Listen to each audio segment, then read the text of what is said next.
Hello my Brony and Pegasister friends, I'm Ink Rose, and today I will be telling you my headcanon story of Applejack's mother and father. This video is pretty much a fanfiction reading of a story I wrote that happens to be my headcanon, so if you don't like that kind of thing, just don't watch. Now let's get started. 3, 2, 1. Back in the early days of Ponyville, Granny Smith, then called Lady Smith, got married to a lovely stallion named Orange Tart, an orange farmer. Now, Smith and her husband had many children, but the eldest were Citrisa Orange and Washington Apple. Citrisa Orange grew up and left the farm, seeking job opportunities in Manhattan. There she married and became the CEO of a large orange production company. Washington, though, stayed in Ponyville with his parents and younger siblings, helping to build the farmhouse they would live in. He helped found the Apple Family Acres and worked with his father to plant hundreds of acres of apple trees. Washington was a hard worker, that was for sure. He grew to be the strongest stallion in Ponyville, becoming even more muscle-bound than his father was. When one of the first annual winter wrap-ups came around, Washington seemed to do all of the work himself, working his hardest to bring spring to the town. It was there that he met Sweet Apple, the daughter of another apple farmer. Sweet Apple was the manager of many of the town's festivities, including Winter Wrap-Up. She was very impressed with the stallion's strength and skills, and invited him to come to dinner one night to her family's farmhouse. Washington accepted, and met Sweet Apple for supper that night. They both bonded almost immediately, having the same interests and morals. After that night, they began meeting more and more, sometimes helping each other with their farm work. The two became almost inseparable. They were seen together laughing and talking all day long. When Orange Tart passed away from a horrid sickness, leaving Washington inheriting the farm, it was Sweet Apple that helped comfort the Apple family after the tragedy. It was then that Washington realized what a special pony Sweet Apple was, and perhaps, just perhaps, she would be willing to spend the rest of her life with him, together till the end. On a very special day, Washington took Sweet Apple to the Apple family farm and unveiled a new, repainted sign that hung over the archway at the entrance. It read, "Sweet Apple Acres." Washington kneeled in front of Sweet Apple and held out a small bracelet with an apple-shaped charm hanging off of it. He then asked a shocked Sweet Apple for her hoof in marriage. Her voice choking up, Sweet Apple cried, "Yes!" as she embraced Washington tightly. The wedding was nice and simple, with members of both families attending. The town mayor presided over the ceremony. After the two were wed, a wonderful reception happened. The newlyweds danced together to a joyful country tune, their worries seeming to melt away at the prospect of a new wonderful future together. A few years later, after the couple had settled into their routine of caring for the farm, Sweet Apple announced during one of the Apple family reunions that she was pregnant with a child of her and Washington. There was a joyful cheer, and the family celebrated throughout the night.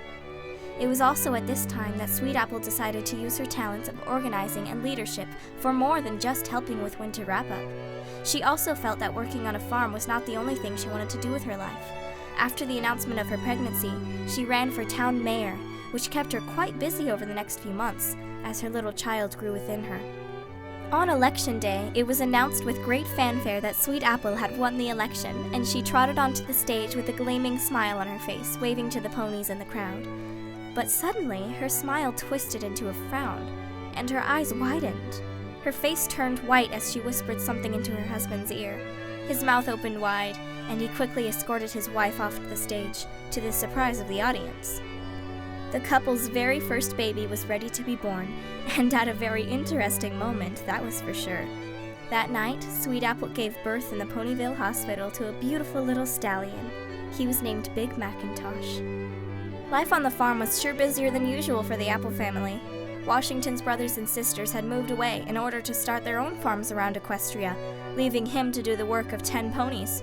Meanwhile, Sweet Apple was busy running Ponyville as the newly appointed mayor. Lady Smith, now called Granny Smith, did the baking for the family, making Zap Apple jam, Sweet Apple cider, and her famous apple pies to sell. Big Macintosh found himself being raised by all 3 of these busy ponies, each taking care of him during their free time, though sometimes they had to take him with them when they worked.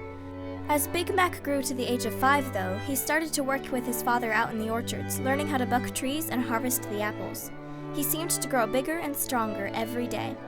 Washington was proud of his son, so much so that he gave him his old horse collar. It was a bit big for the young colt, but he would grow into it. Then, months later, another ray of sunshine was born to the Apple family. The orange filly was named Applejack. Now, Big Macintosh and his newborn sister got along very well.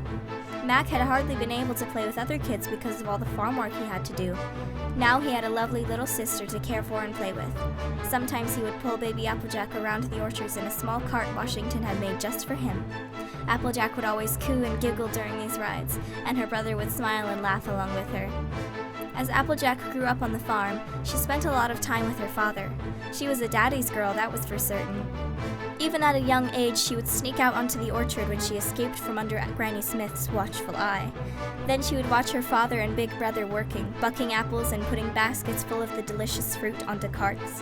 Then she would try her best to help, kicking her tiny back hooves against the bark of the apple trees and then losing her balance and falling over, giggling all the while. Her father would laugh when he spotted her, picking her up in his strong hooves and telling her that she was too young to help her daddy.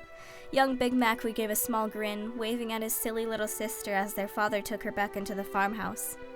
One day, however, when naughty little Applejack slipped into the orchard, her father picked her up and then placed his fedora onto her tiny little head. "You're sure getting big, you little rascal," Washington said with a warm smile. "Why don't I teach you how to buck apples the right way?" Applejack laughed in joy, nodding her head vigorously. That day, her father taught her everything she needed to know about bucking apples. She was too weak to actually get any apples to fall, but Washington was so proud of his little one that he let her keep the hat he had set on her head. She hardly ever took it off since. Once Sweet Apple had finished her term as mayor of Ponyville, having been re-elected once, she decided to get back into her family life, helping to take care of the children and even homeschooling them. She bonded with both of her children beautifully. The family was more united than ever before. It was at this time that Sweet Apple became pregnant once again. Applejack was quite excited to have a younger sibling of her own, to say the least. Big Mac was overjoyed at the prospect of another sister, and though Washington had his hooves full with the first two kids, he was still filled with elation when he heard the news. Once the tiny baby was born, she was named Apple Bloom. Sweet Apple tied her special pink ribbon to the baby's mane, promising to always be there for her.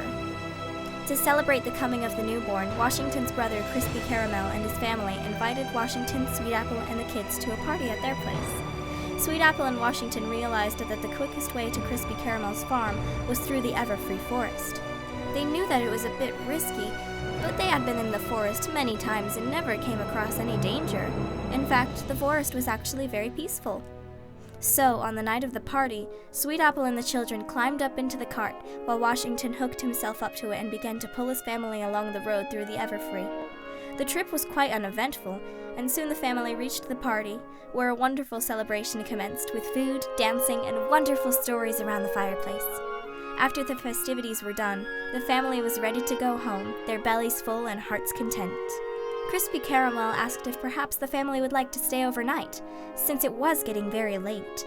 But Washington refused, since he had to get up bright and early the next day to start work, and so the family piled into the wagon and they set off into the dark forest. The family was almost out of the forest when disaster struck. A pack of timber wolves shot out of the forest, pouncing onto the cart in a flash. Shocked and filled with terror, Sweet Apple instinctively flung herself over her children, using her body to protect them. Then Washington quickly tackled the timber wolves off of the cart, his hooves flying as he busted the horrible creatures into nothing but splinters. But that was not the end of it. More timber wolves were coming, their howls heard in the distance, dangerously close.